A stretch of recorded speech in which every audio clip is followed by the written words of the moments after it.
Tomi Lahren under fire after calling push to overturn Roe v. Wade huge mistake. Conservative commentator Tomi Lahren made waves Saturday with her criticism of conservative efforts to overturn the Roe v.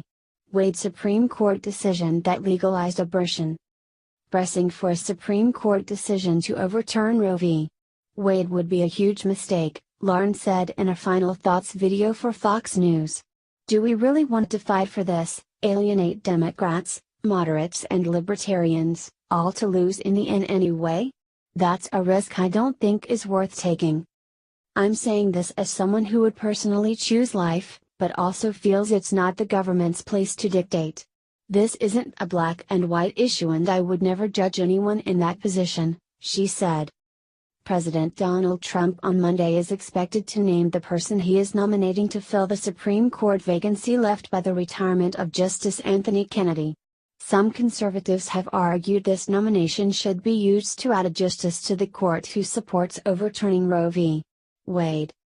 Lahren warned that trying to ban abortion would be so unpopular, the GOP would never recover. But to use conservatives' newfound power and pull to challenge a decision that, according to a new Quinnipiac poll, most Americans support, would be a mistake, Lahren said, noting that as long as Republicans focus on the economy, taxes, foreign policy and immigration, that's how we win. Lahren was savaged for her views by conservatives on social media, as well as attacked on the conservative website Red State.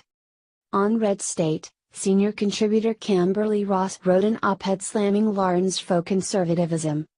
Tomi Lahren's lack of concern for the unborn is as leftist as it gets, Ross wrote. She says she would personally choose life while publicly supporting abortion. This, my friends, is a pro-abort millennial, and many of you are falling for it, Ross wrote. Tomi Lahren's pro-choice demand that the right steer away from abortion should be a red flag. This is not conservatism. Don't fall for it, she wrote. Lahren argued that making Roe the focus fails the test of practicality. Even if conservatives decide to go for the Roe v. Wade jugular, it's unlikely to succeed. Legal tradition makes it harder to overturn a past decision, unless there are strong grounds for doing so, she said. Let's be honest, the federal government does few things well, and I believe regulating social issues is an area where it fails. Let the churches, the nonprofits, and the community groups step in, not almighty Uncle Sam, she said. Lahren also said that encouraging women to turn away from abortion is better done with compassion than legislation. I believe the way to encourage someone to choose life is to treat her with compassion, understanding and love, not government regulation, she said. This is not the first time Lahren has gone against the conservative grain on the subject of abortion. Last year, she was suspended from the Blaze for comments she made on the ABC show The